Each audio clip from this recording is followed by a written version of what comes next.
Hey everyone. Busy week pretty much this week on the print farm. So got my ship done. This back section I did on this orange MK3S. Took 36 hours. This guy here I did on the mini orange. And this front section here I did on the mini black.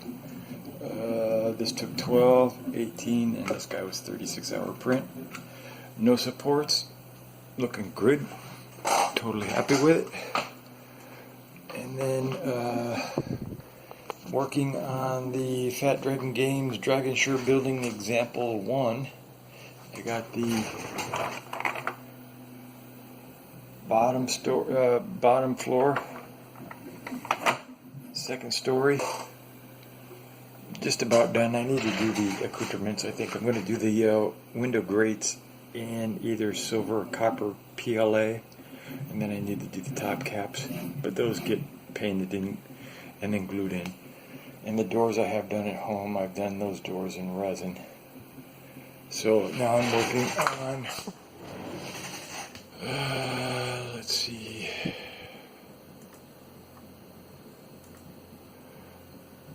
working on getting the roof done, the third story. So, interesting week this week. So these guys here, the minis. What's this octopus symbol about? I've got a Raspberry Pi 3B hooked up by USB. Notice that I don't have the USB dongles in,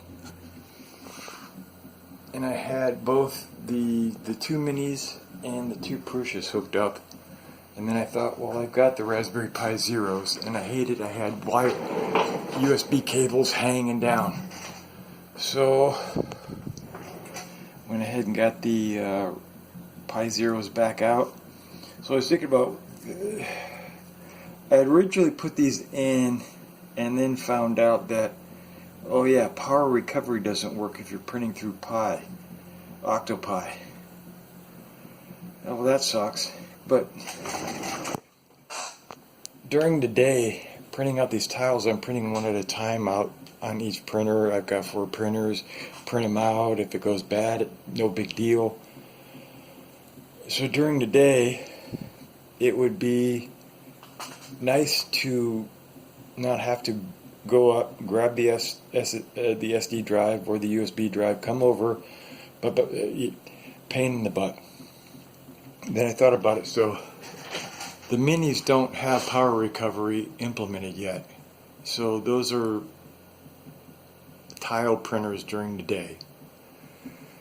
The MK3s during the day can tile print, and then at night, if I want to do like this 36-hour print, that I put onto an SSD and then disconnect the Octoprint and hit print.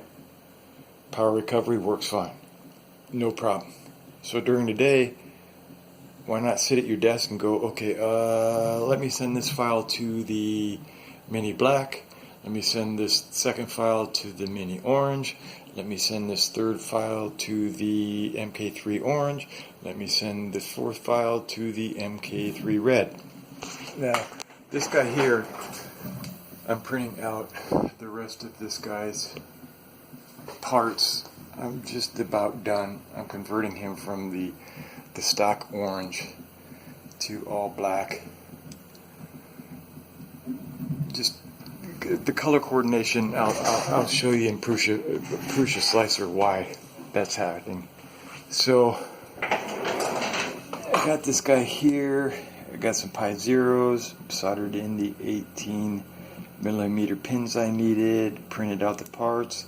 So the 2 parts that you need for a Pi Zero, if you're going to put the Pi Zero Ws. So this gives your MK3S, MK3, MK3S Plus Wi-Fi printing abilities. You basically put Octopi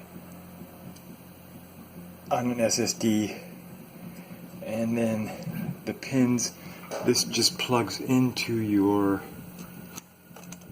INC board, like get those two bottom pins on the two bottom sockets, like that, and then this cover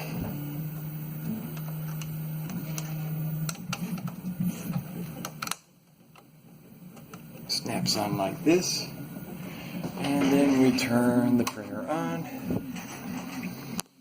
Roll this back. So the two parts you need for the Pi Zero W to print those out, go to the Prusa website and grab the original MK3 zip. Extract that, and the two RBI parts are in there to print out. They're not in the MK3S or the MK3S Plus. So these guys, as you know, all three of my MK3S's are now MK3S Pluses. Here you can get a shot of, so the only modifications I've made on the MK3S Pluses are, I've got these cool spool holders working out great. They keep the filament from vibrating up against the spool and making noise, and they keep it from like rattling and switching, flopping back and forth. Worked out great. And then I've got the X-Access. It's a single bolt goes in here, and then a wire tie for strain relief. I don't like that. Just zip tie the sheath to the wire hanging out the motor. What part of strain relief does that make sense to you? Okay, so the Pi should be booted up, and then once you install it, you go into settings,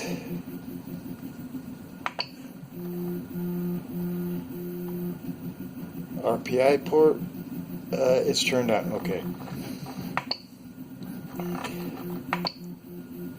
So in the morning, I turn all my printers off at night, unless I'm, printing a 36-hour print, then I don't turn them off.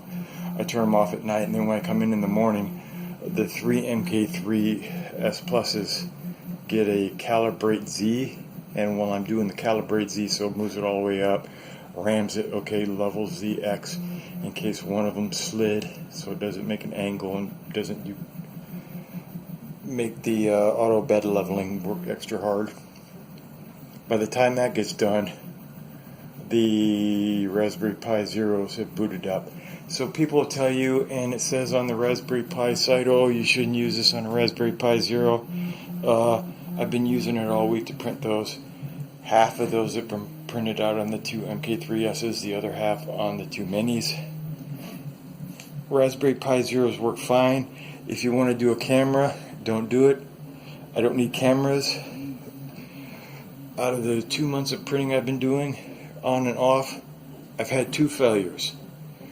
One on a Mini, because the Mindaprobe socks, they really should have put a Pinda on it, put the two pins out for the thermistor, would have been fine, but okay, oversight. I'm waiting for Super Pindas. Eventually, maybe by next year, they'll get the out-of-stock new part in stock. The MK3S's, I'm not changing. The Pinda 2s, the Pinda V2s work fine with the internal thermistor. I set and forget. I don't have to readjust the beds.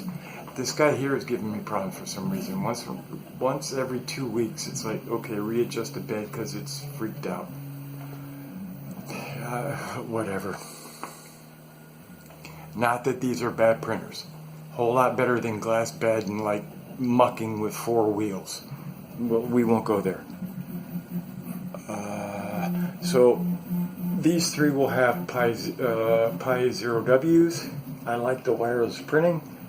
These two are hooked up to the Pi 3B, and when I get my Prusa XL, it'll hook up to that Pi 3B too. So that's going pretty good. Definitely during the day, I want to print this tile here, I want to print that tile here.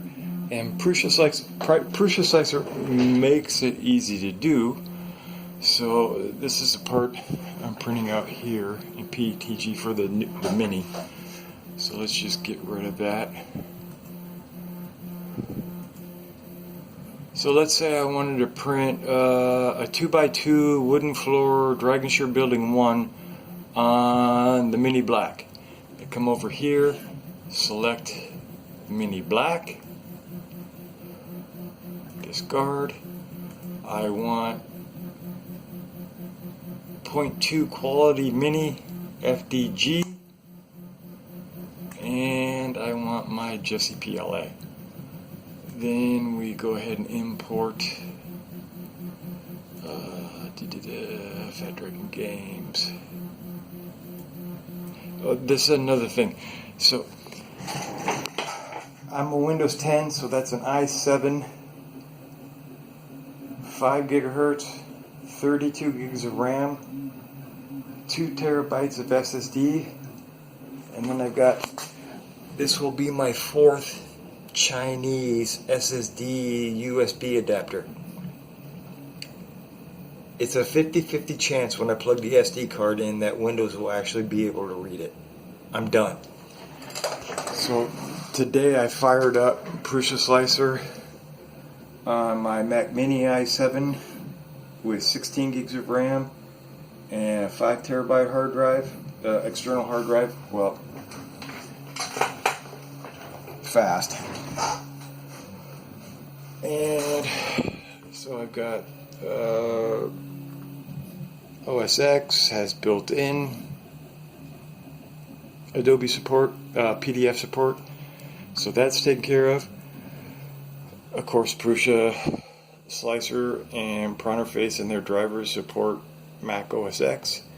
So today I played around and I'm comfortably printing through Octoprint to my 4 printers Fat Dragon Game tiles, and it's working nice. And if I want to do an SD, the Mini has an SD plug in the back. I pop it in, 100% it will read.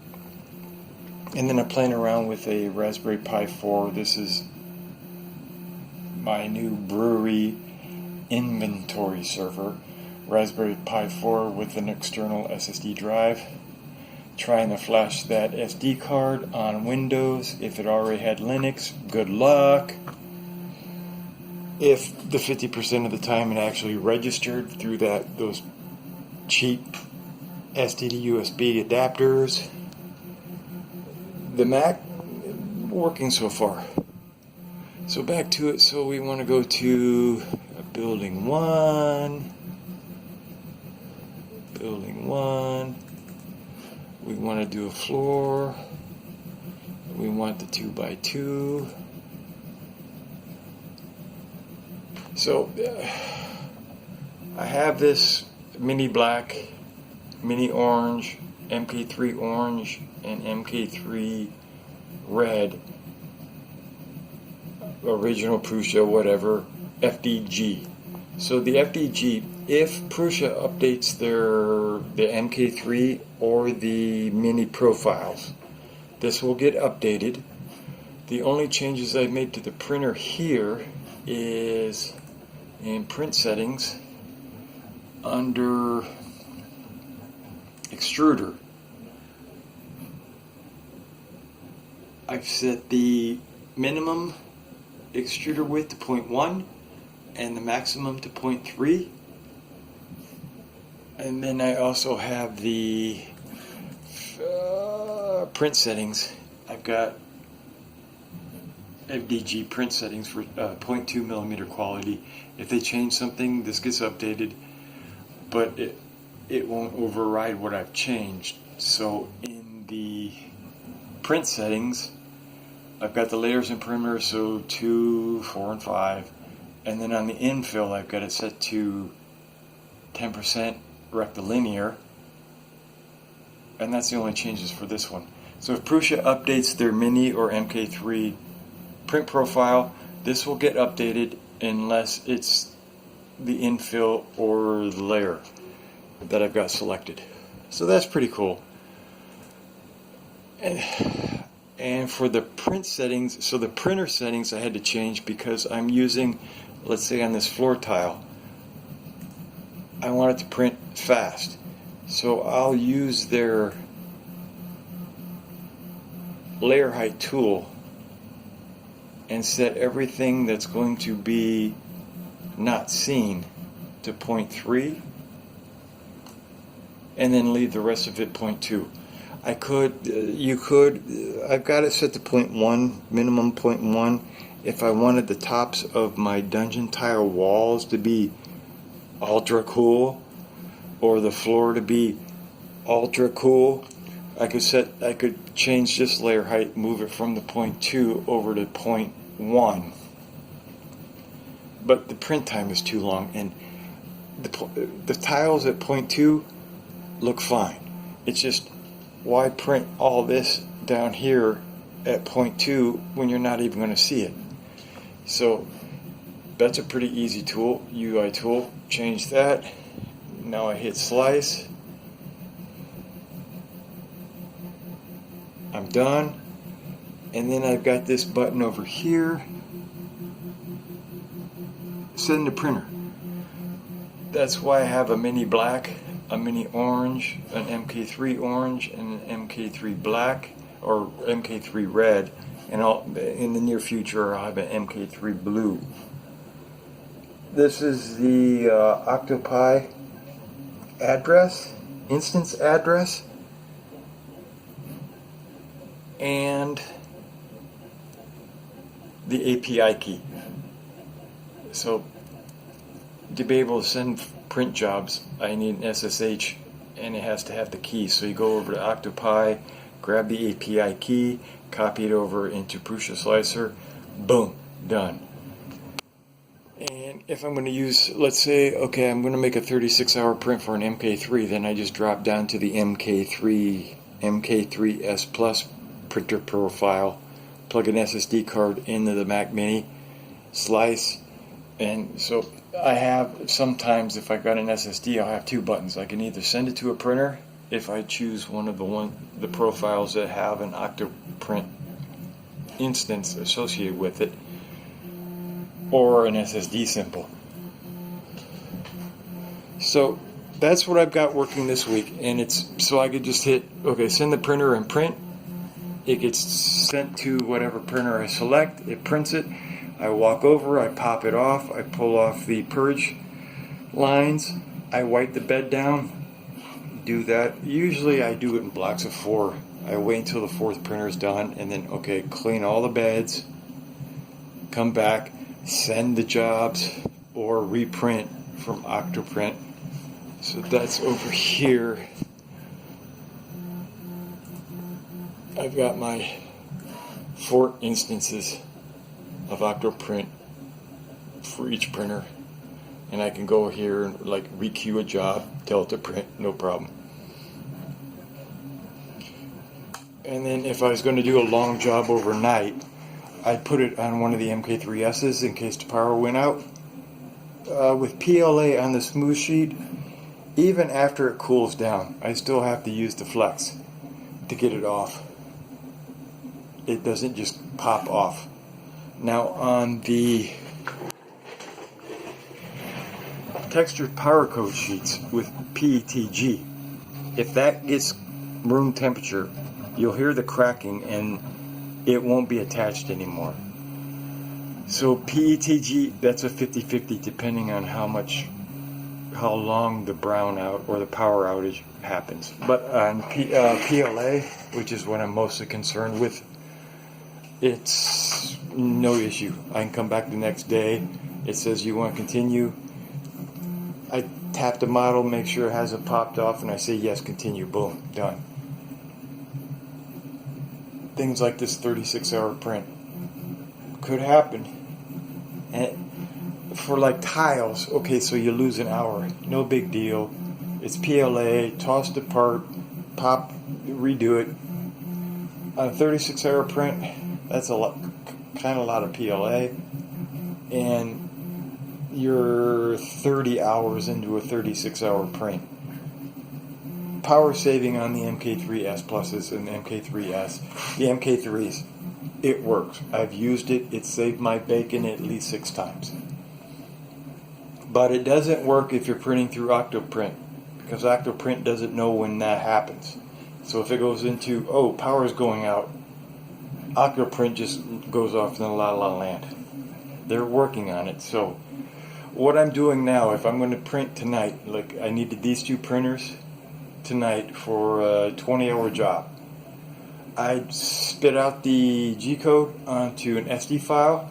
I'd go into those settings, turn off the RPI, or you wouldn't even need to turn off the RPI through settings. You could go to the web page and disconnect.